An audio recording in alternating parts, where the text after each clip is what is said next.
In case you missed last week's announcement, you can now support Heavy Hands on Patreon. If you don't know what Patreon is, it's basically ongoing crowdfunding. Essentially, it's a platform that will allow you, our listeners, to patronize our show in exchange for rewards. Currently, we have rewards set for monthly pledges of $1, $3, $5, and $20. You can get your name read on the show or posted on the Heavy Hands website, and you can even get a guaranteed spot in the Heavy Bag, our listener mail segment. If you'd like to donate more than that per month, we're open to discussing other rewards, including custom scouting work and fight analysis. We've enjoyed bringing you all the finer points of face punching for the last year, and we look forward to doing so for a long time yet. Please help us cover our production costs and keep the show running smoothly each and every week. Check out Heavy Hands on Patreon.com. I'm Conor Rebush, and if you are interested in the finer points of face punching, you've come to the right place. This is Heavy Hands.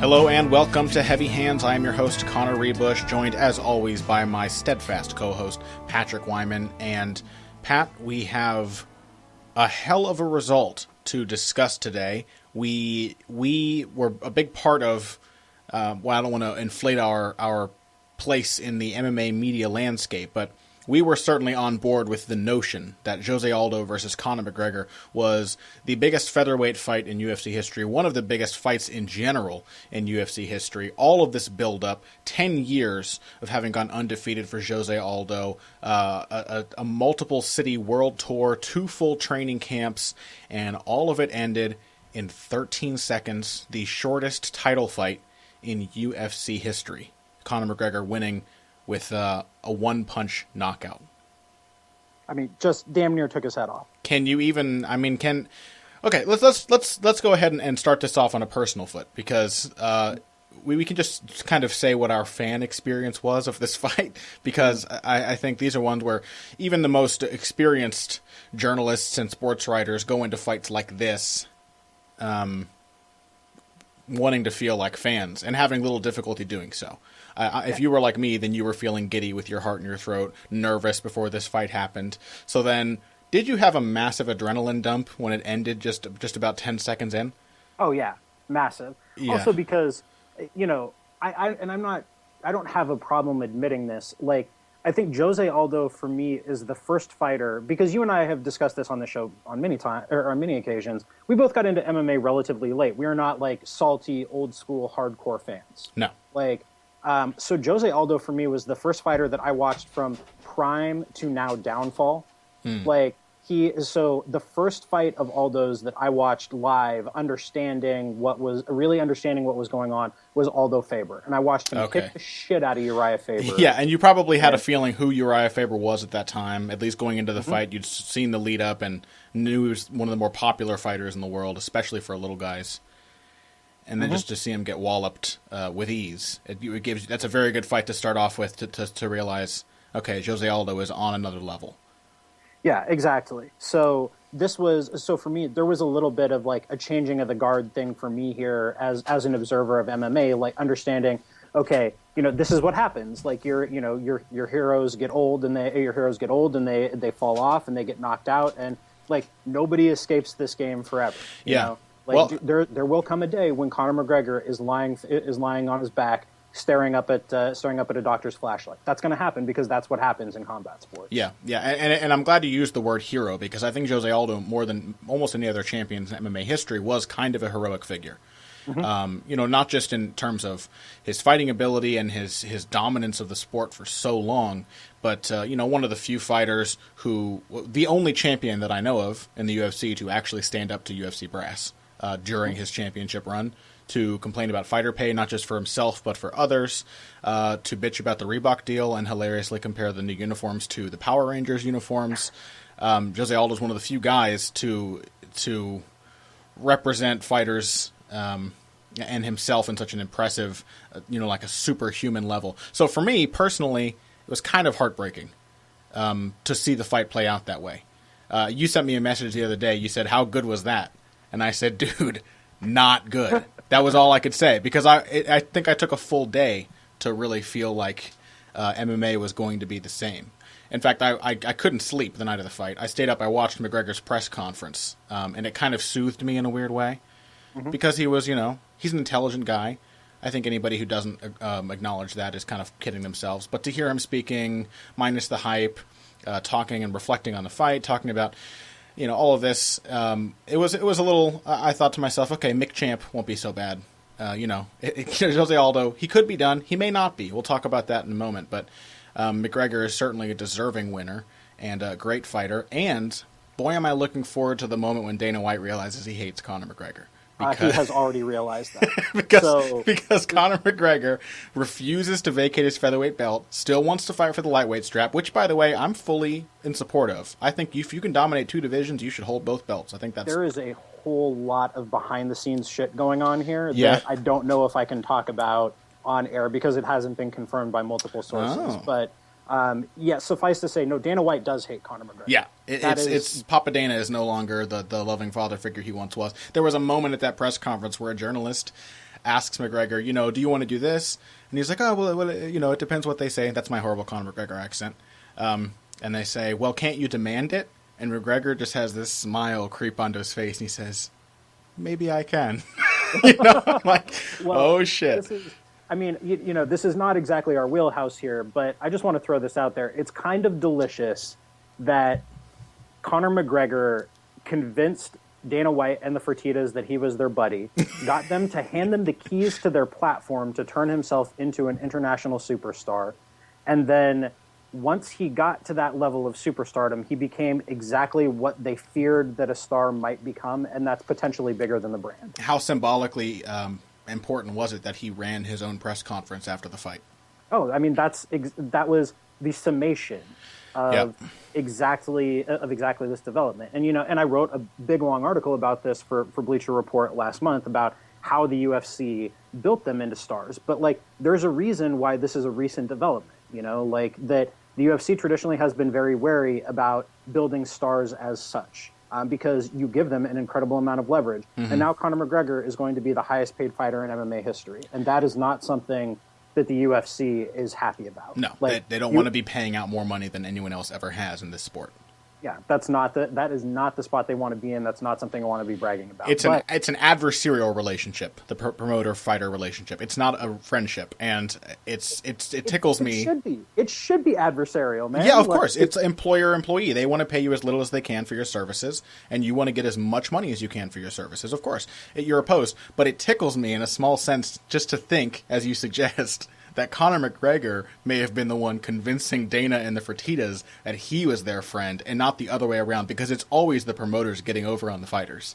Yeah, let's be real. He played them. It's amazing. He absolutely played them. And props to Conor McGregor for that. And, but if we're gonna take apart this performance here, at some point we should probably segue into our wheel. Yeah, sure. Because we could sing the praises of Conor McGregor as a self-promoter, showman, and an all-around smart motherfucker for hours. But what a beautiful punch that was. Sure. Well, why don't we just kind of analyze it in the large, because we could say 100 times. I didn't write a breakdown of this fight technically. I know you did. I think Jack Slack did a piece. I wasn't really sure what to say, because it's a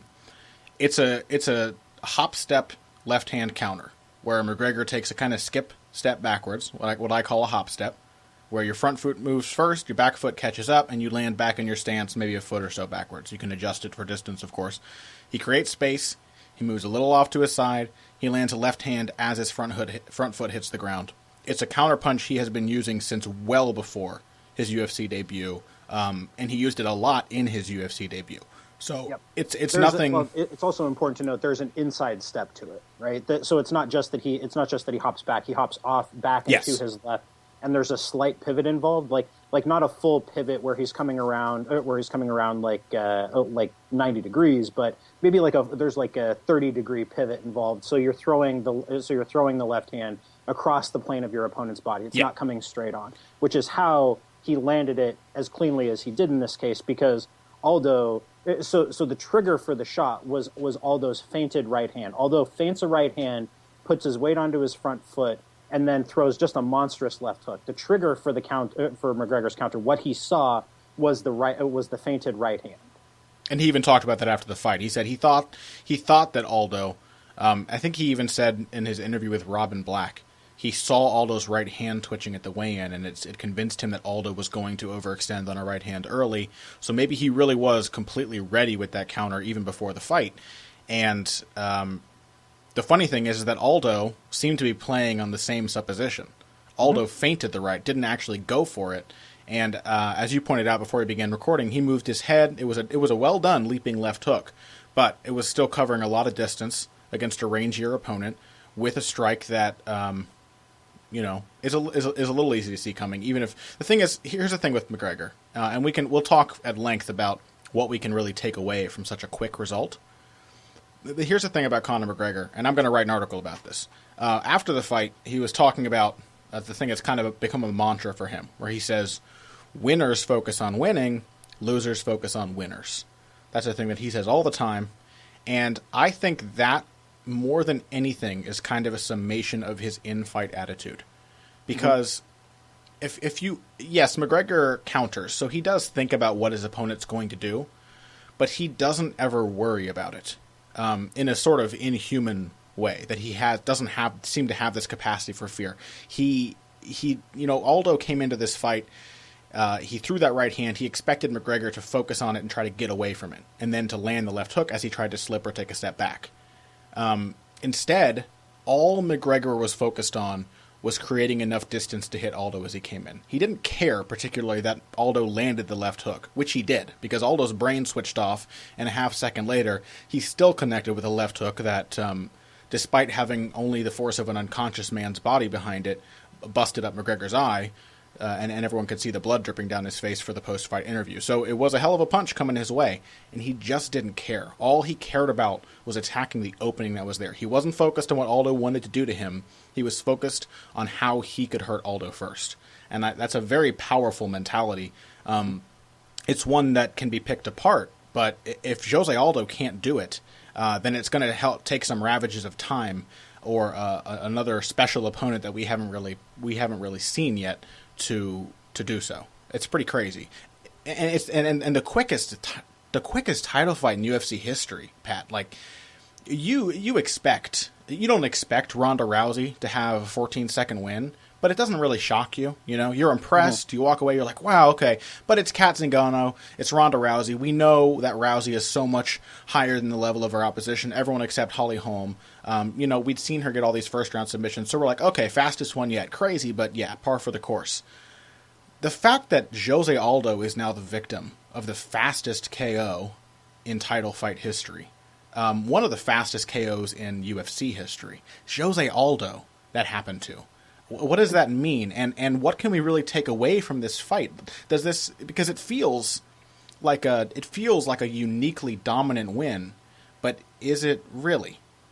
Well, so it can be dominant without telling us all that much. Sure, is my perspective. That's yeah. There's no doubt about the result. I mean, this was not a controversial stoppage. No. McGregor straight up fucking iced him. He was out cold. But no, I don't think it actually tells us all that much necessarily that we didn't know before. We know that Conor McGregor hits hard as hell. I mean, if you wanted to make the argument that Conor McGregor is the hardest puncher in the history of MMA, I think that you could maybe do that. I think he's certainly the savviest puncher. Pound for pound, hardest puncher, of course. Yeah.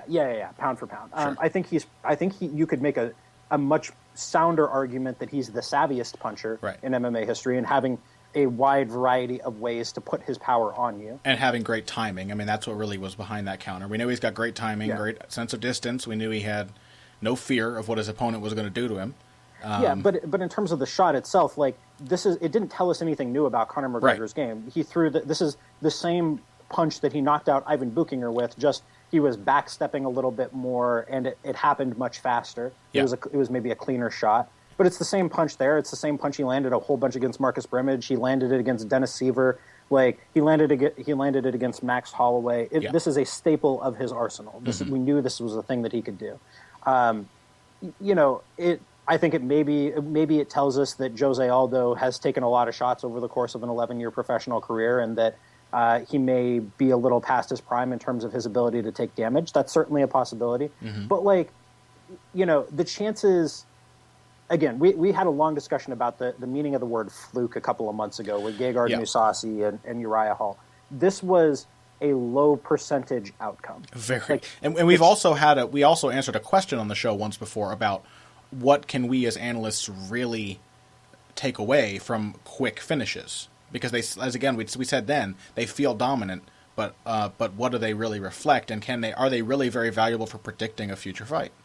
Yeah, I mean, so think about it like this, because I think that this was actually the example that listener used was Aljamain Sterling versus Takeya Mitsugaki, where he beat the crap out of Takeya Mitsugaki for the better part of 3 rounds before he finally caught that arm triangle from the bottom. If Aljamain Sterling had gone out against Johnny Eduardo last week and caught that guillotine in the first scramble, say 30 seconds into the fight, it wouldn't have told us all that much about Aljamain Sterling. Yeah. But the fact that Sterling... the fact that Sterling did a whole bunch of stuff before that, eventually found a way to get in on the hips of a tough counterpuncher who defends takedown as well, beat the crap out of him, and then got him to scramble in a way that gave up the guillotine. That tells us a lot. And we have another fantastic example, the obvious one in MMA, which is Dos Santos versus Velasquez. Yeah, exactly. Junior Dos Santos knocked out Cain Velasquez very quickly before almost any strikes were exchanged. And then it proved not to be indicative of how that matchup would go 9 out of 10, or as it was 2 out of 3 times at all, because the next 2 fights were some of the most one-sided beatdowns in MMA history in favor of Velasquez. Mm-hmm. Yeah, it's like, so, you know, if this entirely possible that the next time they fought, Jose Aldo would not get knocked out by the first punch that Conor McGregor threw. Like, it's almost impossible that that's going to be the outcome again. Yeah, it's almost impossible. It still feels impossible that it was the outcome this time. Yeah, it's just, it does not tell us all that much about how a second matchup would go. You would be well served, I think, to pick McGregor by knockout again. I think that's entirely possible. In fact, probably the likeliest outcome, knowing what we know now, and assuming that we had a little more tape of McGregor to watch in the interim and Aldo to watch in the interim. You'd be fine to pick that as your outcome, but to think that it's going to happen in 13 seconds again, no, that's probably not a replicable thing. Yeah, and aside from it kind of changing your confidence in either fighter, whether for good or bad, it's almost like you could go into a rematch with the same analysis. Yeah. Almost. I mean, obviously, I would feel much less confident picking Jose Aldo. We both picked Aldo. I don't think either of us would feel like we could in a next matchup, but I don't think much would really have concretely changed about how we think these fighters match up. No, like, the big worry was how Aldo was going to handle McGregor's power, given that he was going to get hit. Now we know that McGregor can knock him out. We know that he can knock out one of the most iron-jawed fighters in MMA. So that is a substantial variable that changes, but it doesn't change the basic dynamic of the fight. No. It doesn't change, can Jose Aldo work takedowns? Can Aldo control McGregor's pace? If he can take a couple of those left hands, how does McGregor deal with all those low kicking game? Those variables don't change here. It's just now one of our priors changes. And going back to my example, how many punches did Cain Velasquez absorb from Junior Dos Santos in their rematches? He took plenty of overhand rights that did not knock him out. Exactly. Yeah. So it is really it's kind of a freak occurrence. I still kind of hesitate to call it a fluke because again we'll get into that semantic discussion and everything again. But it was certainly, just as the Uriah Hall over Gegard Mousasi, a low percentage outcome, an unlikely outcome that I think will continue to be unlikely. Before we move on to Weidman Rockhold, can we spare a little bit of discussion for what Conor McGregor does next? Because perhaps because of his antagonistic nature to the UFC brass over the years, the UFC don't care about putting Aldo in another rematch. He's also not a star, so people probably won't pay any more for Aldo McGregor a second time than they will for Aldo Cerrone or Rafael dos Anjos or Aldo Edgar. All of those are equally or more popular fighters than Aldo. So which of those matchups is the most interesting to you?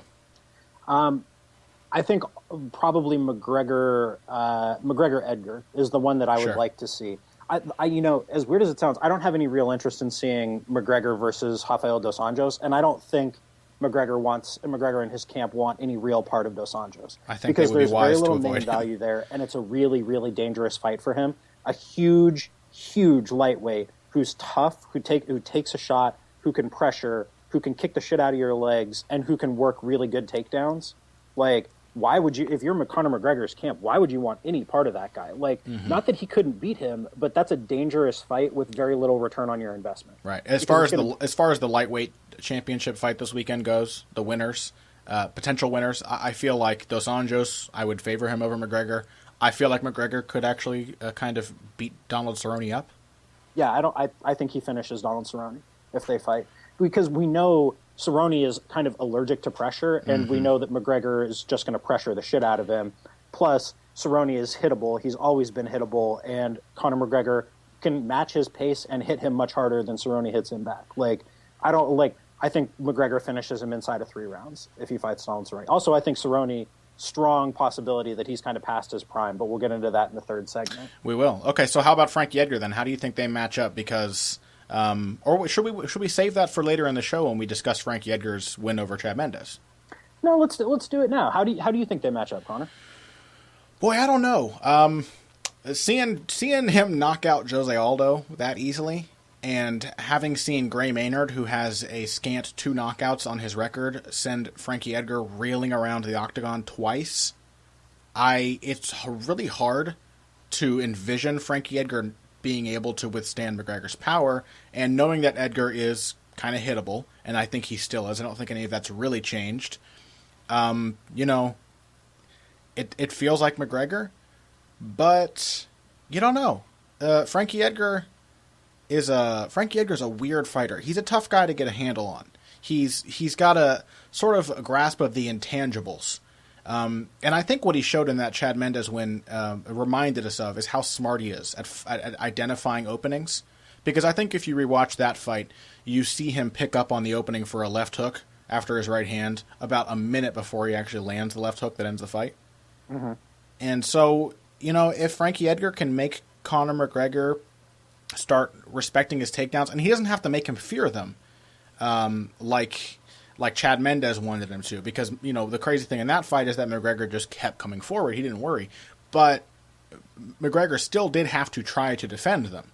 He still did react to them when they were happening, and that's what Frankie Edgar really wants. The absence of that is why we thought he would lose to Mendes, because he couldn't get Mendes to really commit to any defensive wrestling, and he didn't have to.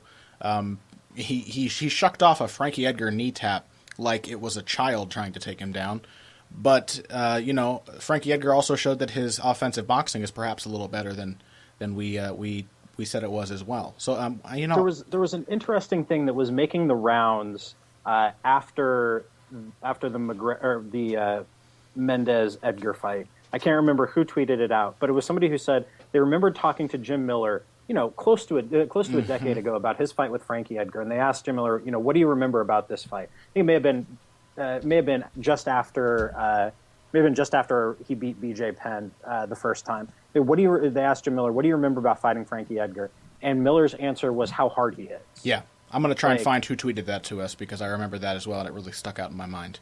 Yeah, but it's like, so maybe he does hit sneaky hard, but this has been my thought on this matchup ever since it started to be talked about years ago. Edgar maybe could find a way, but my God, is he overmatched physically in that fight. Yeah. Like, McGregor will be probably the second biggest guy that Frankie Edgar has fought, including lightweights. Yeah. I think Benson Henderson is the only guy that Frankie Edgar would have fought who would be bigger than Conor McGregor, unequivocally bigger. Mm-hmm. Like, McGregor is enormous. He's got 8 inches of reach. He's got at least 3 inches of height, generously, for Frankie Edgar, 3 inches of height. Probably will outweigh him by 20 pounds in the cage, conservatively. Is just so much bigger, hits so much harder, is so efficient. It's going to be hard. How do you get somebody to respect your takedowns if you can't get in on it? If you can't get in on his legs, and I just don't know how I see Edgar in that potential matchup getting close enough to Conor McGregor to use his takedowns. I mean, maybe, but I think it's going to be hard for him to get a clean shot. And again, I don't think McGregor is going to be worried about the threat of those takedowns. He'll plan for it and he'll respond to it, but he's not going to respect it in the way that Frankie Edgar needs you to respect his takedowns. Yeah, it's, I think that with Conor McGregor is weirdly out of time in terms of his grappling ability. Because I think he's still one of the few fighters that you really could just bite down and change levels and run at him and have a decent chance of getting him off his feet. Or of at least forcing him to sprawl. It's not like doing that to Jose Aldo, where not only, you're going to get countered and also you're going to be going for air and exhausting yourself. I think that Chad Mendes had a damnably easy time taking him down. And knee injury in that fight and all that. So we don't know how convincing that is going forward, because otherwise he's been fairly good at defending takedowns. So I went back and I watched that again. Mm-hmm. And when Mendes set up his takedowns really well, he could get in on Aldo's hips. He could get in on McGregor's hips. Mm-hmm. When Mendes just shot, McGregor stuffed him relatively easily. Like, it was clear the shots that Mendes went out of his way to set up, he did just fine with. But again, we've talked about this before. McGregor is really good at keeping his momentum going when he hits the mat. And that has traditionally kind of been Frankie Edgar's problem. When guys accept the position, you can't. You're not going to get up from under Frankie Edgar. Which is it's the same. It's the same strategy that Aldo takes to take down defense. You don't even have to stuff the takedown. You have to just redirect the momentum and never accept the position. So it's, I remember when Mendes took Aldo down in their second fight, and Aldo had an overhook. And he did this big hip escape, and Mendes couldn't secure a position. And he immediately rolled to his opposite side and posted, got the whizzer on that side, hip escaped again, and he was back to his feet and hit a body kick on the way out. It's just this, the crazy rocking back and forth, never accepting. Tomas Almeida's takedown defense is actually pretty similar. Mm-hmm. But yeah, it's hard to imagine. I agree with you. It's hard to imagine. You never know. I feel even less sure of counting Frankie Edgar out now after watching that fight. It was Phil McKenzie who tweeted that to us, by the way. Our good buddy Phil McKenzie. He still doesn't. Friend of the show, Phil McKenzie. Friend of the show. You should follow on Twitter at Evil Greg Jackson. Yeah, yes, and whose excellent articles you should read. He always writes such good sort of narrative analysis of fights. But man, who can beat McGregor? That's the kind of thing you feel after this fight. Even if it's not great technical analysis, you feel who can beat Conor McGregor, and it's not many. Khabib. What's that? Khabib is my answer to that. Like, I think that Khabib can beat him. I think that Rafael dos Anjos can beat him, and that's about all I got. I think looking a couple of years down the road, I think Mirsad Bektic could beat him. But I doubt McGregor is fighting at featherweight by the time Mirsad Bektic is fighting for a title. All right, which welterweights can beat him? That's now we're talking about interesting things, because McGregor was bigger than a welterweight in the cage on. He's massive. Yeah, he was 174 pounds by all reports. I will say, for all the talk of how horrible he always looks, he looked better at the weigh-in. As I understand, he's been working with George Lockhart as his nutritionist. Seemed to have a better weight cut than he did last time around. He didn't look quite so skeletal, though a guy his size is never going to look perfectly healthy cutting to 145 pounds. But he did express his interest in holding his belt and defending it at featherweight. So he said, despite what Dana White says, despite what John Kavanaugh has said, he can make that weight cut, and he has every intention of doing so for as long as he wants. So... I think the two fights for him are. I think if Cerrone wins, I think he fights Cerrone. If Cerrone loses, then I think he fights Edgar. And either way, those are two fights that set up very nicely for him. Definitely, yeah, absolutely. Okay, well, why don't we take a break then? In our next segment, we are going to talk about the other big upset of the weekend, one that Pat and I can gloat about having having called. My head is bloated, apparently.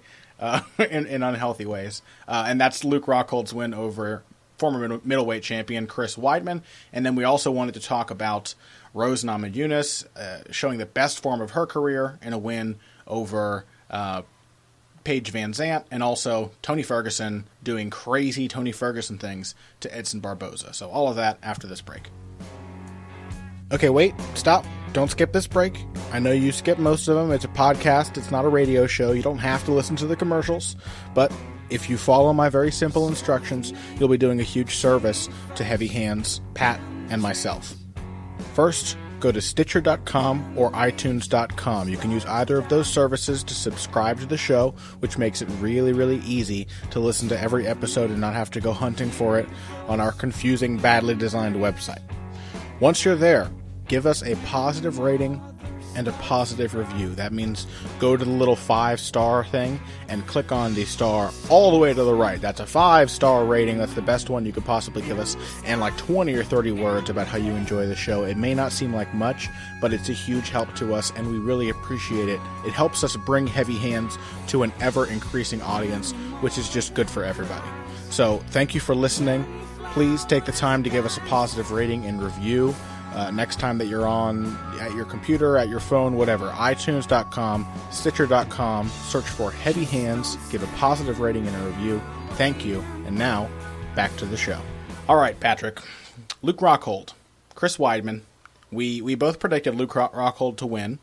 I think the fight was as closely contested and as difficult as we expected, but kind of in different ways. Would you agree? Yeah, absolutely. I mean, what stood out to me was how sharply Luke Rockhold went about disincentivizing Chris Weidman from the things that he wanted to do and felt comfortable doing. So there were two things that really stood out to me. And the first was how well he dealt with Weidman's aggression and his pressure. And there were a couple of different components to that. But the other one, more kind of the sneakier one to me, was that sequence toward the end of the first round where, Rockhold is on his back. He's grabbing a hold of Weidman's neck. He doesn't really have a guillotine. He gets stood up. Then there's a brief striking exchange. Weidman catches a kick, uses it to shoot on Rockhold in the middle of the cage. Rockhold grabs the front headlock to defend, turns it into a guillotine, and then as Weidman tries to complete the takedown, he rolls and creates a scramble, turns it into a guillotine, almost ends up on top. They scramble again, and finally he does end up on top. And after that, we didn't see Weidman shoot a takedown on Rockhold in open space for the rest of the fight. He took away like a third of what makes Chris Weidman a really good fighter just in that one sequence. He totally scared him off of it. It's a great exclamation point on the idea that the guillotine is back in MMA in a big way. Because this idea that you could just throw up a guillotine to dissuade a wrestler was kind of an early adjustment to guys who just wanted to take you down and hold you down. And then it quickly became obsolete because wrestlers learned how to defend guillotines. And now, Worley Alves hit a similar guillotine on Colby Covington. And Luke Rockhold didn't hit it, but almost did, and used it to take away the wrestling of one of the most dominant wrestlers in middleweight MMA history. And by actively not really trying to stop all the takedowns, by going with them and using the takedown as an opportunity to counter. It was crazy. I think the thing that really stuck out to me in this fight, and this is perhaps because I based so much of my prediction on it, was that Rockhold's stamina was not there. Maybe as a result of the staph infection he claimed to have before the fight. Not just claimed. I have no reason to doubt him. And the antibiotics he was on to combat that. But also I think because Chris Weidman was really focused on attacking the body, and I thought he was doing a fantastic job of doing it. And I was kind of shocked at how little idea Rockhold seemed to have of how to defend a body kick or a body punch. Well, so... I think first of all, Rockhold didn't have a staph infection. He had cellulitis, which isn't as serious, and it's not contagious. So just for those of us who were worried about it, who may have been worried about him passing something on to Chris Weidman, cellulitis is just a garden variety bacterial infection. Okay. It was funny to hear him on the Embedded episodes talking about having clean feet while getting a pedicure, and then it turns out he has an infected foot as he's trying to kick Chris Weidman in the face. Yeah, exactly. But luckily, it's not those are not virulent flesh eating or antibiotic resistant bacteria. So he's got that going for him. But so I agree with you about Rockhold's stamina. But this is one of those things where we don't read too much into how Rockhold looked in terms of how he was breathing. Look at his output. He was still throwing. He was still throwing 10, 12, 15 strikes a minute. Even when he looked tired, he was still out there. He was still throwing. They were still sharp strikes. They were still fast. I think he had to blow out a lot of energy in the first round when Weidman was really on him. Sure. but he made Weidman work just as hard, and he tired out Weidman in the same way. Like this fight, I think Rockhold won it in the clinch as much as he did anywhere. That after that first clinch sequence in the first round, when Weidman landed a couple of nice elbows, he landed some sharp knees. After that, Rockhold won every single clinch exchange for the rest of the fight. He was going for knees and close. He was kicking the body. I actually thought Weidman looked fresher than Rockhold going into the third. But after the wheel kick heard round the world, which I think will go down in history along the lines of Chael Sonnen's spinning back fist against Anderson Silva, as not necessarily a stupid idea, but what ended up being an error that cost the fighter the fight. Chris Weidman, I thought, was doing a fantastic job of kicking with Rockhold. Mm-hmm. I thought he was well on his way to winning that third round, which may have put him up 29-28, although on a rewatch, the first round was so close it could easily go either way. I kind of disagree with that. I had Rockhold winning the third round even up until the point of the wheel kick. Oh, I think that's craziness. I think that's madness. Really, I thought he was pretty substantially outlanding Weidman to that point. I thought Weidman was very active with the kicks. He landed a decent. Oh wait, never mind. That was the round where where Weidman had him a little bit hurt, right? Just before. Yeah. Okay. He hurt him with the body kick. He was coming after him with kicks basically the entire time. Mixed up a few punches, and he hit a spinning wheel kick that Rockhold just stepped into and took him down. And then it turned what would have been a 10-9 round for Weidman into a clear 10-9, if not a 10-8 for Rockhold, because it was so close to being stopped. Weidman, at that seemed to take all the energy out of him. And I think that maybe I wish I had focused more on before the fight, and I think we mentioned it once or twice, but what I wish I had focused more on is how good Luke Rockhold's ground and pound is. Mm-hmm. His ability to maintain a position and land strikes, either to set up a submission or just to do damage. But I think it's because we did not expect Luke Rockhold to mount Chris Weidman that easily. Oh, I thought that...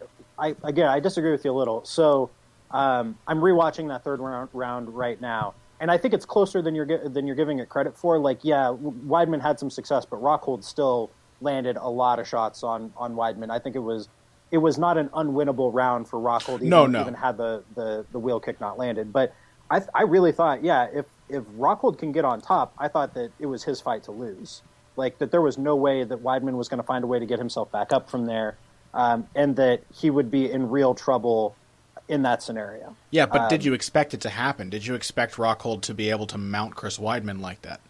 I did, yeah. That's a big reason why I thought that he was going to win the fight, is because eventually I thought that at some point, so it's not like, let's focus less on the wheel kick and let's focus on what Rockhold did there, right? Mm-hmm. So it's not a given that Chris Weidman throws a wheel kick and Luke Rockhold ends up in mount pounding his face. How did we get from point A to point B? Rockhold reacts to that, works around to the back, hits a mat, breaks him down to the mat, forces a scramble, and then once he gets Weidman's back on the mat, then he works to his back and then eventually takes him out, right? Yeah. So what I like, the basic underlying facet there is that Rockhold forced a transition. And in transition, there was no question in my mind that Rockhold was the better grappler. The more venomous grappler, for sure. Yeah. So yeah, you're asking if I expected that to happen. Yeah, I thought that at some point Rockhold would get into a transition, get Weidman's back, and then once he's got his back, it's the Luke Rockhold gravy train. Sure. I didn't know that he would pound him for a 10-8 round, but I thought that at some point he could get there. Yeah, absolutely.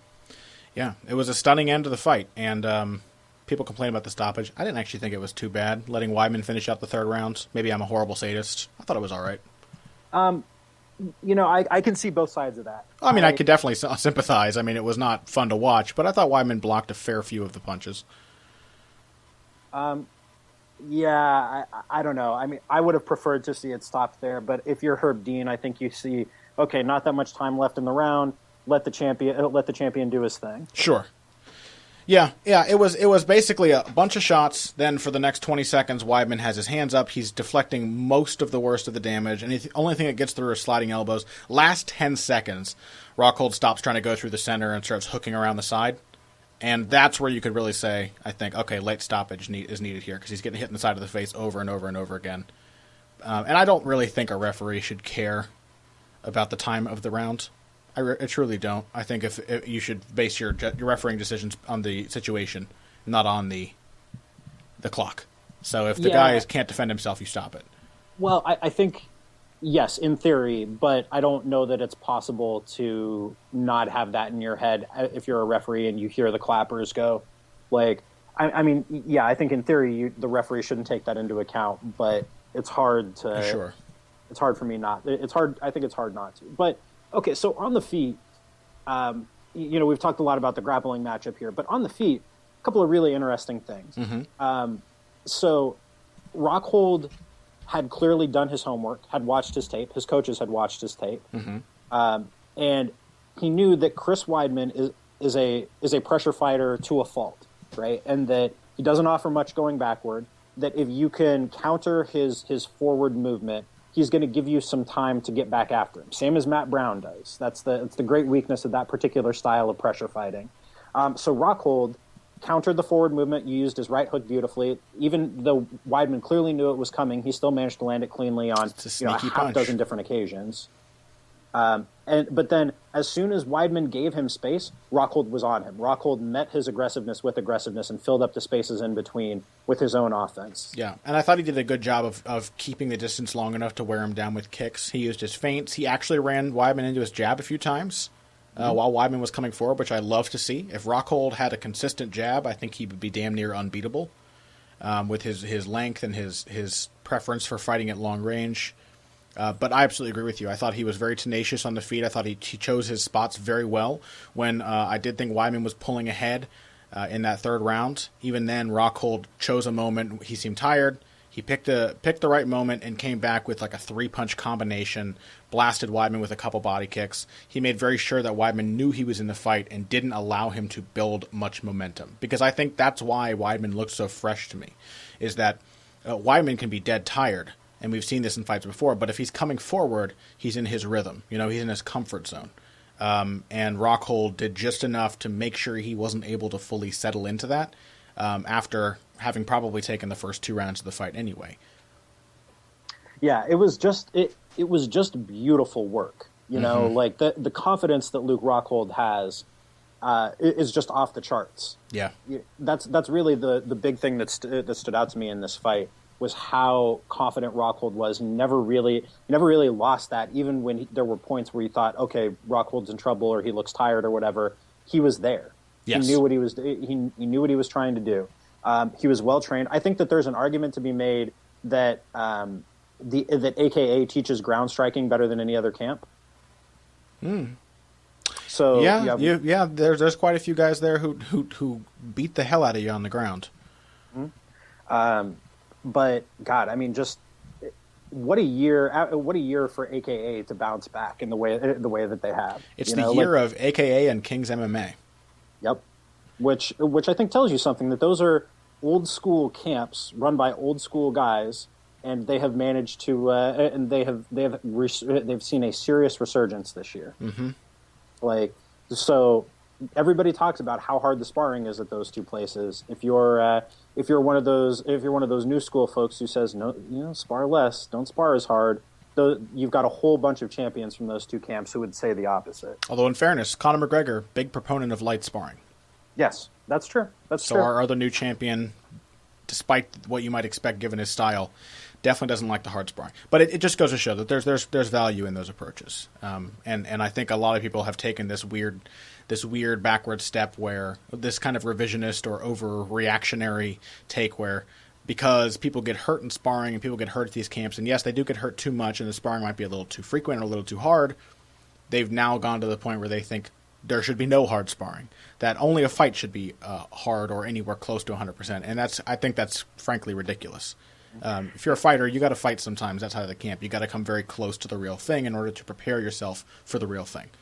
Yeah, this is reminding me of the interview that you and I did with Jason High back in June, because we talked about the guillotines, because Jason High, very fine practitioner of the guillotine himself, but also the need for sparring. You can't not spar. You can't not know what it's like to get hit in the face, and it makes me wonder when we talk about Sage Northcutt moving forward, a guy who reportedly does no sparring.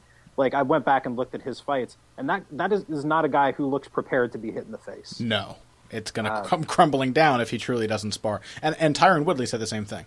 And Woodley, curiously, funnily enough, he said to us that he goes to AKA and feels like he's going to be killed.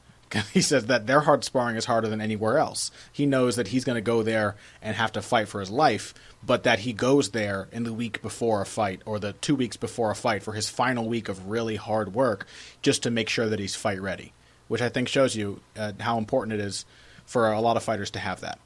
Mm-hmm. Absolutely, and not everybody needs it the same way, but it's a thing that's worth paying attention to. Mm-hmm. So, did you have any other thoughts on this fight, Connor, or should we move on to talking about some of the weekend's other action? Well, I figure I would like to talk first very quickly because I do want to talk about the lightweight title fight happening next weekend. We have a lot of stuff to discuss because we're between two huge cards here, more than two huge cards, between 3 cards on one end and a big card on the other end. But I want to talk really quickly about Rose Namajunas. Oh my God, how good did she look? She looked phenomenal. We talked in the past about how one of Rose's biggest problems, I think we almost implied that she was too athletic for her own good, where she could rely so heavily on this ability to just pick things up and feel naturally these movements that she would do a lot of useless things because it was so easy for her to do them. And in her fight with Carla Esparza, that was definitely the case. And then we didn't know too much about how much she'd improved because her fight with Angela Hill ended up being very brief.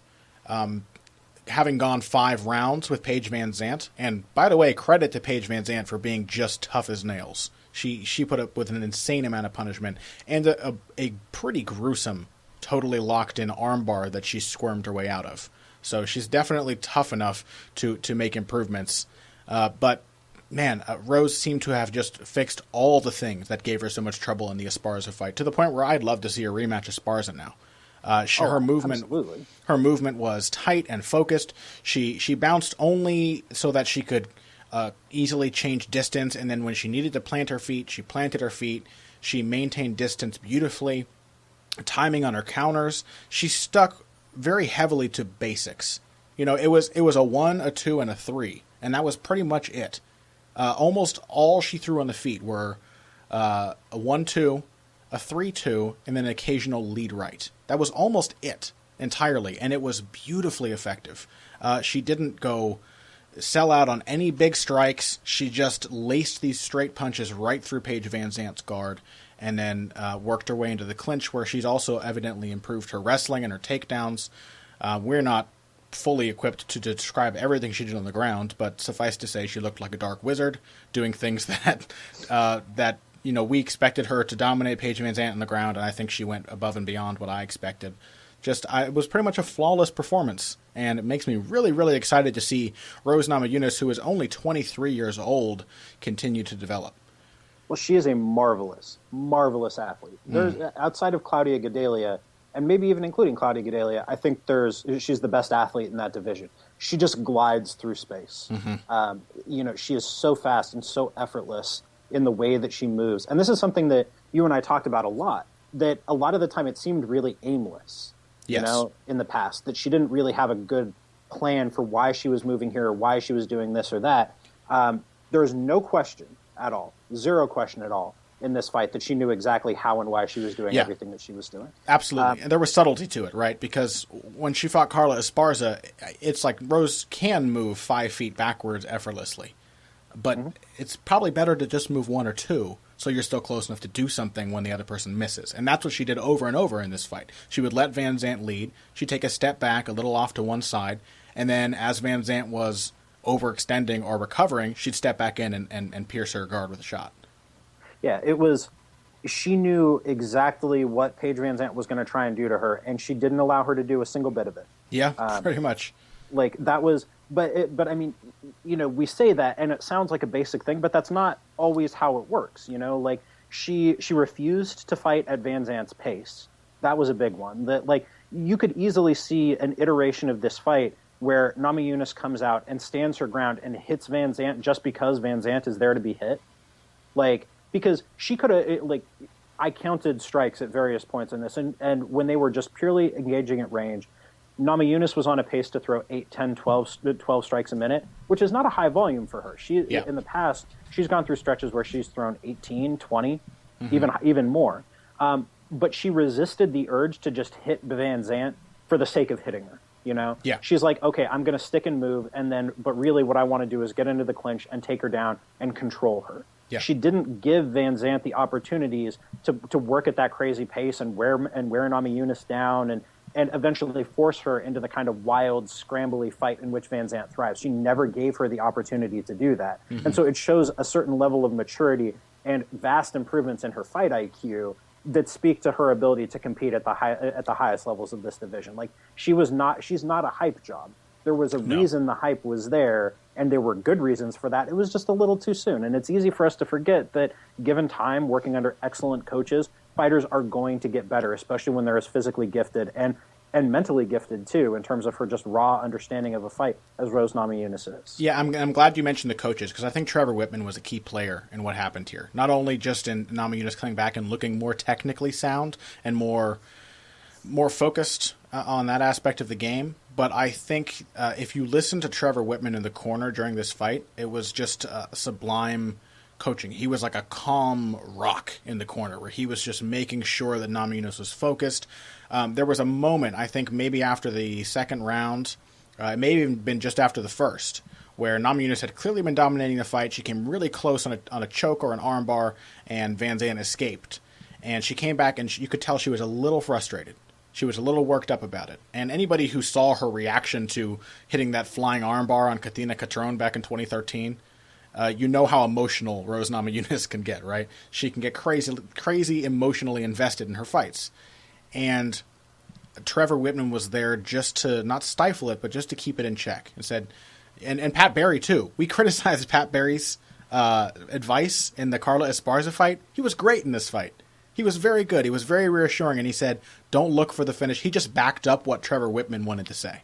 He said, "Don't look for the finish. She'll give it to you." And Trevor said, "Don't get frustrated. Don't force anything. You're dominating. I just want you to float on top and keep in control. You're dominating this fight. Just keep doing exactly what you're doing." And so she, because Namajunas easily, given how tough Paige Van Zandt proved to be, Namajunas could have gone kind of nuts going for finishes, failed to get them, and then gassed like she did in the Esparza fight and lost the last 3 rounds. And she didn't. She stayed calm and composed. I think Trevor Whitman deserves a round of applause for bringing that out in a fighter who otherwise may have struggled with her emotions for a long time. One of the most perennially underrated coaches in the game is Trevor Whitman. Sure. He is, Greg Jackson and Mike Winklejohn, all love to them, but they got a lot of credit for work that was really Trevor Whitman's, with fighters like Rashad Evans and Nate Marquardt and guys like that back in the day. Whitman has been one of the best coaches in the game for a long time. He's lasted a lot longer than at an elite level than a lot of guys have, and for good reason. And Rose Namajunas, if she keeps working with him, is on track to be an elite fighter at strawweight in an increasingly marketable division for a very long time to come. She's so young. She's only 20. She's what, 23? 23 years old. Yeah, this is a fighter to get excited about, folks. Absolutely. Yeah. So did you want to talk about Frank Yeager a little bit too, or did we pretty well cover him? I think we fairly covered him. Why don't we take one break, and then before we get into our UFC on Fox 17 discussion, we have to talk about Tony Ferguson and Edson Barboza at the start of next segment. So short break. Oh, he's still my beating heart. Short break. Pat and I will try to compose ourselves, and then we'll talk about that fight. Okay, so here's another way you can help us out. Go to your couch, lift up the cushions, and scrounge around in the creases for change, lint, like bent paper clips, like a thumbtack that you stab your thumb on and then you scream alone in your living room. Throw all the stuff out except the change.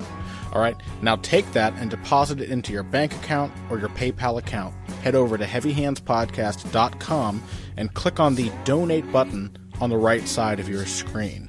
Whatever money you just found, which you weren't using anyway, send it to us, all right? Because Pat and I will use it. That money helps us keep this show on the air and free of charge, which is great for you. It's great for us because that way we're making a little bit of money. The donations are a huge deal for us. So please go to heavyhandspodcast.com. Any spare change that you might have lying around, hit the donate button on the right side of the screen and send it our way to help us keep this show live. Thanks. And now back to Heavy Hands. And we are back. Patrick, you just said to me, God, this fight, when I said the words Ferguson versus Barboza. Explain why you feel that way. I mean, this was the best version of Edson Barboza that we've ever seen. We've always this was the fighter that we have been waiting for Edson Barboza to turn into.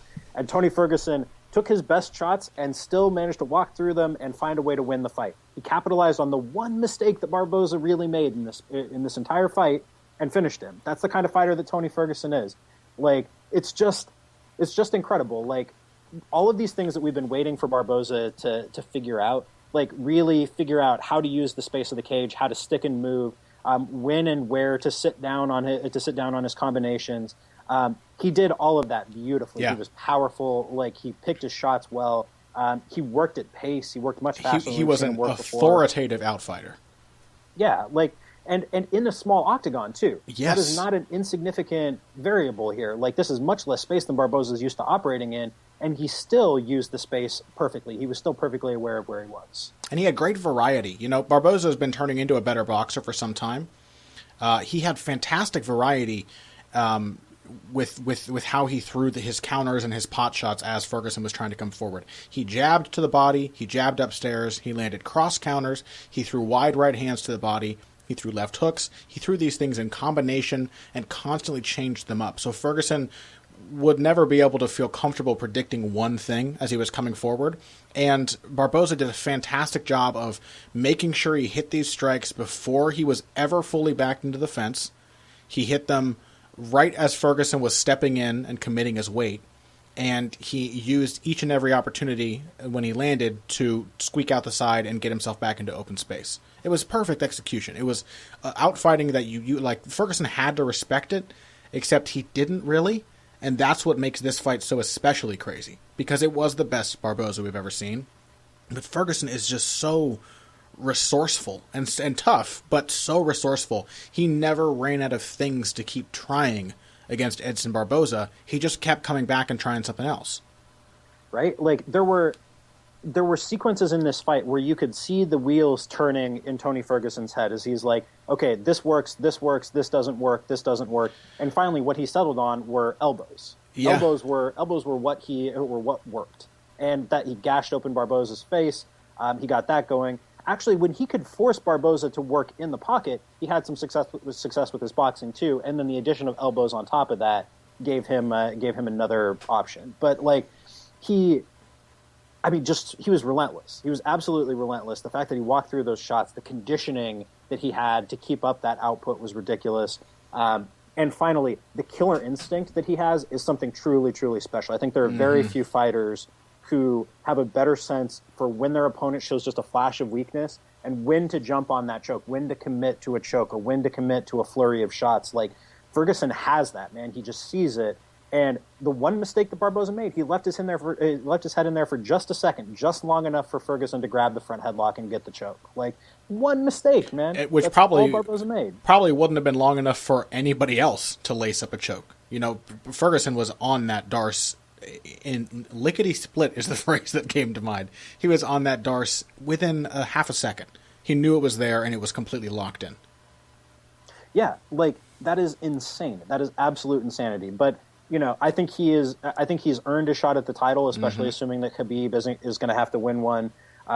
You know, I would love to see him fight Rafael dos Anjos. I think that's a great matchup. Yes, absolutely. But that's assuming that Cerrone doesn't win and they don't do Cerrone McGregor. I think, unfortunately for Tony Ferguson, if that's the case, then he's getting passed over. Sure. Well, I mean, just based on. He pressure fought more effectively than Michael Johnson, which is crazy, because Michael Johnson's pretty darn good at that. He was much more effective, I think. Even though he got hit a little more, I think he broke Barboza down more soundly. And, I mean, who else has gears turn that quickly? Who else can cycle through options and attacks and angles and stances and things to worry about, things to avoid, faster or as fast as Tony Ferguson very clearly was doing against Edson Barboza. The only name that honestly comes to mind is Jose Aldo. I was going to say, I think, John, in terms of the sheer number of options, because I see what you're saying with Aldo, but Ferguson has so many more options that he runs through. Yeah, it's a different way of looking at that, but still, the just this lightning quick adjustment of, okay, here's a safe thing to do, here isn't a safe thing, here's what he's doing, here's how I'm going to respond to it, let's see if this works. Jose Aldo does that so well. Somebody in the comments of one of my articles said that one of the crazy things about Jose, it may have been Phil McKenzie again, is that he just accepts the chaos of the fight and just cycles through options and responds to whatever the opponent's doing beautifully well. And Ferguson did that.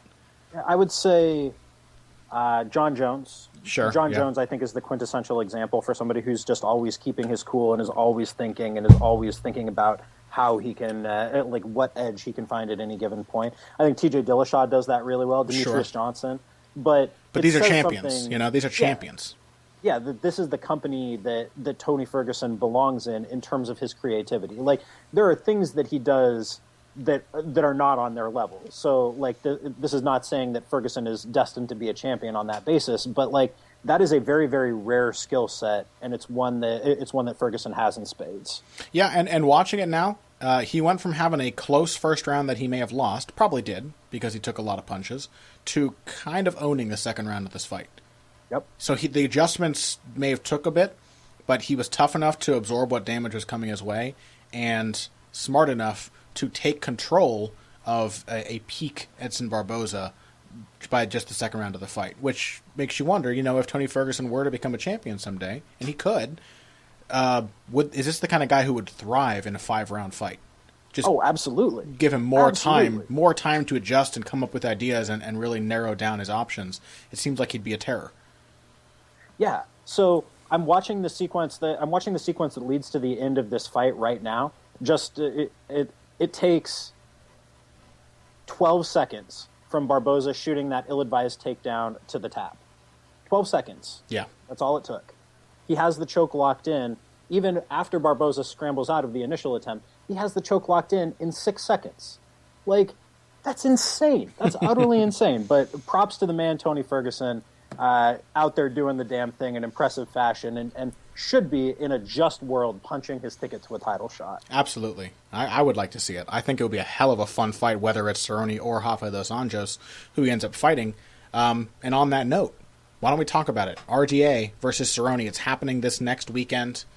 It's a great fight. It's a rematch. And curiously, a lot of people seem to have forgotten that, because it almost seems like a foregone conclusion in a lot of journalists and other members of the so-called hardcore MMA community that Donald Cerrone will win. That's bullshit. It is. That's a bullshit assumption. It's a stupid assumption, and it's one that the odds makers don't share. The odds makers have Dos Anjos as a more than 2-1 favorite in this fight. And I think that's smart. I think that's very fair. He beat Cerrone pretty soundly last time. I thought he's been getting better since then. And I may be misrepresenting. I don't want to imply that the whole MMA world is favoring Cerrone, but boy, after Dana White said that Conor McGregor would fight the winner of this fight, there were a whole lot of people saying they couldn't wait to see Cerrone versus Cowboy. Yeah, well... Or Cerrone versus McGregor, that is. I mean, Rafael dos Anjos has been one of the more criminally underrated fighters, not just in this division, but in the UFC as a whole for a very long time. Mm-hmm. And, he's...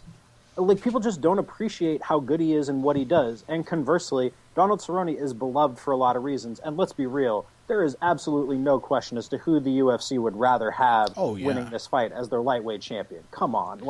I'm not even going to hate on him for that, because, I love Rafael dos Anjos. I think he's a good guy. But, man, I interviewed him, and he is the most boringest man on this entire planet of Earth. I really tried. I went through and I looked at a whole bunch of his old interviews. I have done work for him in the past. I understand his game. There is nothing that you can do there. It's so I get where they're coming from, and I don't blame them for that. But still, Rafael dos Anjos is going to win this fight. He's an incredibly dull man in the way you want to be if you're going to be boring, where he's just steadfast and reliable, seems to have good values. He really values He places a lot of emphasis on doing your talking with your fist, which we admire fighters who do that. He's just not charismatic, and he has nothing out of the ordinary to say.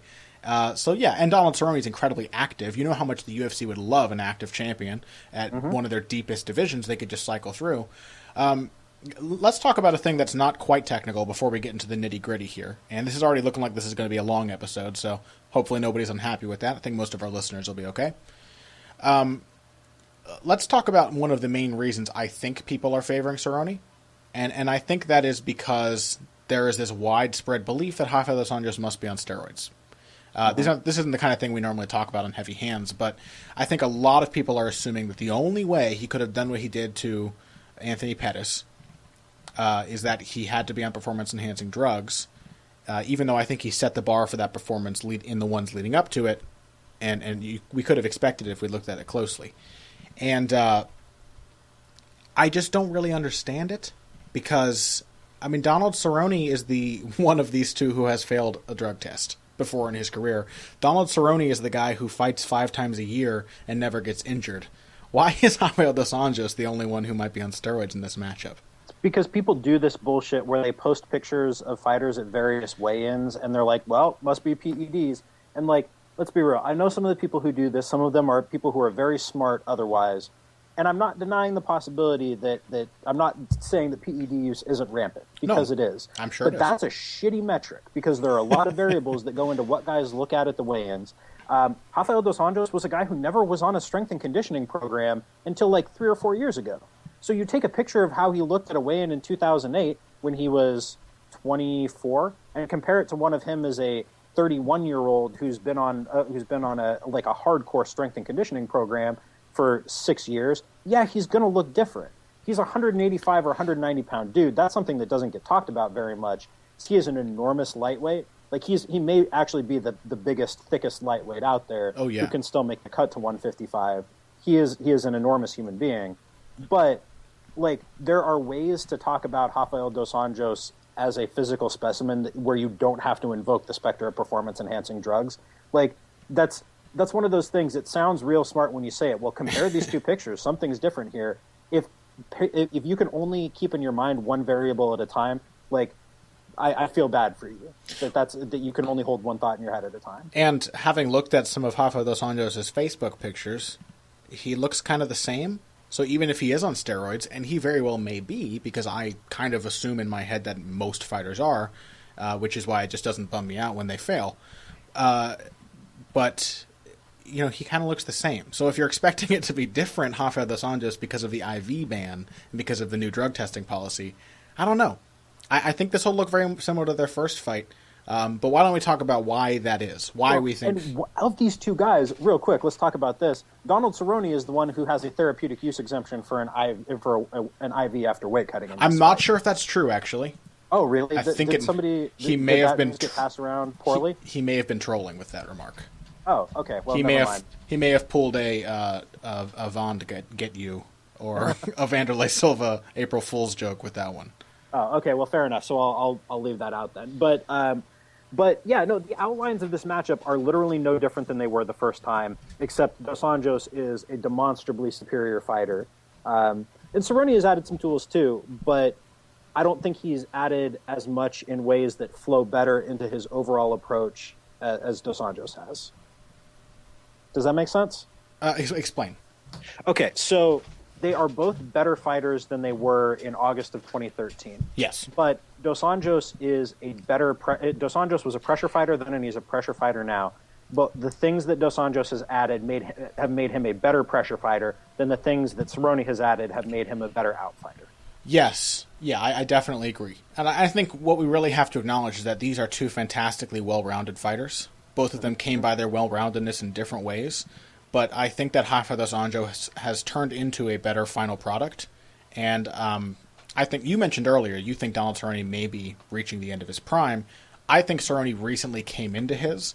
But I think the same is true of Rafael dos Anjos. Both guys are looking incredibly strong, stronger than ever at this point in their career. I think both guys are at their physical peak in that regard. But yeah, in what way does Donald Cerrone match up well with Rafael dos Anjos? That's really my question here, and I can't He think doesn't. of. Yeah, it's Donald Cerrone, who's well known for having trouble early on in fights, for being a bit of a slow starter. He's talked about actually doing sparring and stuff backstage before his fights to get over that. With Greg Jackson helping, Greg Jackson's a great guy to have if you got one of those kind of troubled mindsets. Great guy to have in your corner. So that's definitely something up his sleeve. But I don't think I've known any slow starters who were habitually slow starters who ever completely overcame it. And Rafael dos Anjos is a really fast starter. He came storming out of the gate in his fight with Anthony Pettis, came storming out of the gate against Nate Diaz, against Ben Henderson. He's maybe a little more hittable early before he adjusts, but he has no problem pushing a pace from the opening bell. And he's a southpaw, which I think Cerrone has had some difficulties with. He's a strong wrestler, and Cerrone, having relied on his grappling against guys like Miles Jury, and who else did he fight on the ground recently? He fought Evan Dunham. When he triangled Evan Dunham. Yeah. Is that what you were thinking of? Yeah, that's what I was thinking of. So Cerrone's always had a good guard. He's relied on that. I think we saw just the difference between the grappling of these two men the first time they fought. When it was on the ground, Rafael dos Anjos was cutting through Donald Cerrone's guard like it was butter. So I don't know what phase favors Cerrone. I don't think that any of them do, and that's kind of the thing. So when we're talking about adjustments here, the big adjustment that Rafael dos Anjos has made is his work rate and his output. That you look back to his first fight with Cerrone, and that was the last time we saw the old, or I think that was the last time we saw the old Rafael dos Anjos. Mm-hmm. That he made a quantum leap between that fight and when he fought Jason High. The Khabib fight, he kind of got smothered. There's just wasn't a whole lot that he could do in that fight because Khabib never gave him space for it. But the difference between what he did against Cerrone and what he did against Jason High was how much more efficient he was and how much closer he kept himself. Yeah. That in the Cerrone fight, after he pressured, he would give Cerrone space. He would back off for just a little bit. And in the third round, that was when Cerrone kind of came back and managed to get his game going. But Cerrone still never really got anything meaningful off in that round. It was still a close round. It was just one that Cerrone happened to win. The difference now is that dos Anjos doesn't give you that space. He stays on you the whole freaking time. So when you're only a foot away instead of backing off to 3 feet away, you're still in range to leap in and throw, and that gives you the opportunity to up your output. Yes. Look at these numbers in his last few fights. So against Donald Cerrone, he landed 39 significant strikes in over 15 minutes. Pretty low output. Yeah.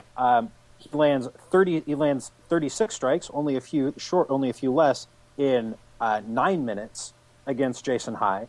He lands 18 strikes in 2.5 minutes against Benson Henderson. He lands 77 strikes in 15 minutes against Nate Diaz. He lands 90 strikes in 25 minutes against Anthony Pettis. So his output is drastically higher than it was. He still carries the same power, but his pressure is much more relentless. He's throwing more combinations. He's not giving you space to operate. So he is a better pressure fighter. I think if we look at that Cerrone fight in the narrative of Rafael dos Anjos' development, we can almost see it as him, that being the moment when he realized he was allowed to strike with the strikers. Mm-hmm. You know what I mean? He had probably the most dangerous striker he'd faced up to that point. He had Anthony Njokuani before that, but Njokuani it was a much clearer picture of what you had to do to him to beat him. And then before that, he really hadn't faced a great striker since Jeremy Stevens, who knocked him out. Or he kind of faced so-so guys and guys who could be taken down or guys who wanted to grapple with him. So Donald Cerrone is this big step up in terms of type of opponent. And it was almost like you could watch dos Anjos in that fight. He saw his openings. He landed the big right hook. He landed his kicks. But it's like confidence wasn't completely there. He wasn't comfortable just letting himself attack a striker as if he was also a good striker, which he very clearly was. And then that changed so much going forward after the Nurmagomedov fight. Ben Henderson, Nate Diaz, Anthony Pettis, Jason High, all of those guys are good strikers. Anthony Pettis carried an even more dangerous aura than Donald Cerrone did when dos Anjos fought him, and dos Anjos seemed to have completely gotten over this idea that he couldn't walk into a striker's wheelhouse and outstrike him, and he did so soundly. Well, so I think one of the things that changed there is the Cerrone fight was the first time that he really had like a championship level camp. Like, not that he wasn't working with good coaches before that. He was working with the same coaches, but that was the first time where he did his whole camp for a specific opponent. Mm-hmm. You know what I mean? Like, so I did his game plan, or I did his scouting report on Donald Cerrone, and he did everything that he drilled in that camp. He drilled it for Donald Cerrone. Yeah. And he's done that. Like, that was the only time I've worked with him, but he has done that for every camp since then. So, like, when he goes out there to fight Jason High or Benson Henderson or Nate Diaz or Anthony Pettis, like, he is trained for that specific opponent. He isn't doing like group, like, he's still doing group classes, but you know, every time he's in there, he's doing specific things for those specific opponents. He's not merely going to team practice and getting in his workouts. He is preparing for a dangerous and specific opposition. And he is preparing himself for those things. He was always a smart fighter, but he's using that in productive ways that reflect in the way that he plans his camp now. Yes. And so, like, he has become a much better fighter. And I just don't think that Cerrone, I was talking about this on Kenny Florian and John Anik's podcast today. I'm like, you know, I think Cerrone's improved. And Florian asks me, in what ways? Like, in what ways do you think Donald Cerrone is a better fighter now than he was when they fought the first time? And I kind of, like, I think I was maybe giving Cerrone too much credit for having improved more than he actually has. He fights so much, it's hard not to imagine as being this dominant force, right? Yeah, I think Cerrone, when you let Cerrone do his thing, he is more or less the same fighter. I think he's sharper. I think he throws the counter knee better. I think he's got better timing on his head kicks. But he's basically the same fighter he was. I think he may be getting a little slower. I refuse to believe that it's possible to be in camp as much as Cerrone is and fight as much as Cerrone has without that taking a toll on your body that ages you at an exaggerated pace. As frequently as he does. And yeah, I don't think he cuts an enormous amount of weight, but still, just to be that active, to be sparring and fighting that frequently, absolutely. And also, you know, I don't think the first opponent he fought in that whole run who either didn't get blown out early or who had a style to actually frustrate him, it was Ben Henderson. I thought he lost that fight. Yep. So, yeah, I don't know. I think Cerrone is better than ever. I do. But I think it's more a matter of him refining what he's always done well. And I think that's how he's been improving for a long time. He's working with Mark Henry, with Greg Jackson. Henry Smith and Greg Jackson. I think he is just refining what he does well and getting better. His timing is getting a little better. He's got a little more confidence in his wrestling. But, you know, he still stands up really straight. He still leaves his guard really vulnerable when he throws knees and punches, and he's too comfortable standing there against a guy who wants to hit him in the chin. He still struggles against guys who start fast early. He's still a little too willing to concede the fight to a more aggressive opponent, I think, when they start to really stake their claim on where the fight's happening and what pace it's taking, what pace it's happening at. So I don't know.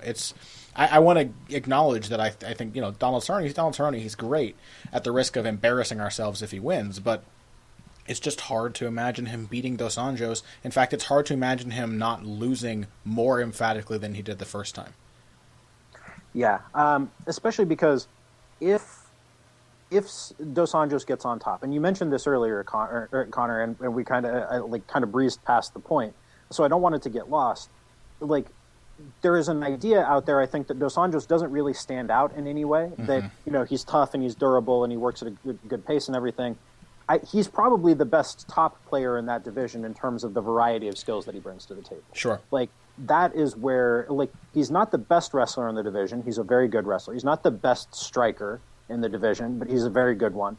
But where he really stands out is if he gets on top, you're probably not getting back up, and he's going to hurt you from top position. He is violent from top position in a way that very few guys in this division really are. He's going to do bad things to you with elbows, with punches. He's going to knee you in the body if you're up against the fence and you try to get back up. Like, when I interviewed Rafael Cordero the first time, more than a year ago, or right around a year ago now, what he said to me is that he wants his fighters to top games to look like Muay Thai on the floor. He wants you to be constantly, every time there is an opening, he wants you punching your opponent. And Rafael Dos Anjos, I think, embodies better than any other fighter from Kings does. Yeah, and to his credit, I think his wrestling is really underrated as well. He's a very, very good wrestler. Yeah, he's extremely good at cage wrestling, where he will just suck your hips out from under you and mash you against the fence and keep you underneath him in this uncomfortable position where you can't even avoid what he's throwing at you. So, yeah. Very difficult spot. Big RDA fans here. Hopefully he doesn't go the way of Jose Aldo and embarrass us by now losing some kind of unpredictable, lopsided decision, but it seems unlikely. I'm looking forward to seeing him perform. If he wins, I think Conor McGregor will be wise to stay away. Yep, I'm very much with that. I think that is a tough matchup for Conor McGregor. Absolutely. Well, that pretty much does it for us. Do you have anything coming out this week, Pat? Not very much. I'm kind of taking it easy the next few weeks. I've got a preview of this UFC on Fox card.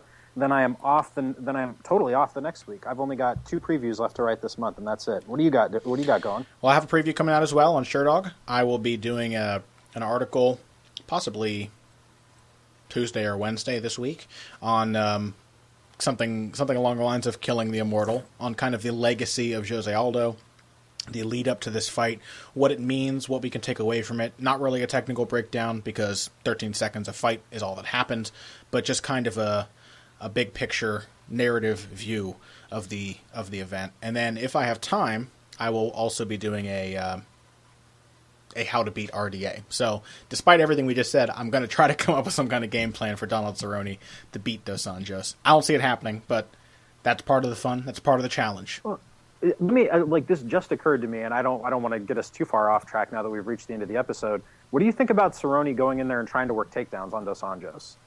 Yeah. I think if he works some takedowns in there, gives Dos Anjos a reason to hesitate as he comes forward. Yeah, just like I kind of like that. He might have some Nurmagomedov flashbacks. Cerrone's offensive wrestling is underrated as well. He's a very, very good offensive wrestler. I think that's not a bad idea. I think it's not a bad idea. Dos Anjos is not the fearless machine like Conor McGregor. He will change up what he's doing if he's taken down. Doesn't seem to care about getting hit all that much, but he will change up what he's doing if he gets taken down, unless the Nurmagomedov fight was an outlier. Because if he fights Nurmagomedov again and doesn't care about being taken down, that fight suddenly becomes a lot more interesting. Yep, very much with that. But I think you may be on the right track there. And don't accuse me of stealing when I include that in the game plan. No, I have not trademarked the idea that Donald Cerrone can take down Dos Anjos. I'm going to edit this episode, in fact, to have me suggesting it, just to get it in 10 seconds before you say it. Dick. So, crazy shit happened. Hopefully more crazy shit happens this month. Hopefully none of it leaves me feeling as hollow and empty as when I saw Jose Aldo lying on the canvas wondering what happened, because it really was hard for me to watch as a, not just a writer, but a fan of this sport. I love Jose Aldo. I hope his comeback is as fun to watch as his championship reign, even if it's short-lived. And I assume he will come back. He's a competitive man, that Jose Aldo. So I assume he will come back. But anyway, that's all for the future. We're looking forward to UFC on Fox 17. Hopefully you guys enjoyed today's episodes. Hopefully you enjoyed and were stunned and surprised by last weekend's fights. If you came here today for the finer points of face punching, you came to the right place. This has been Heavy Hands.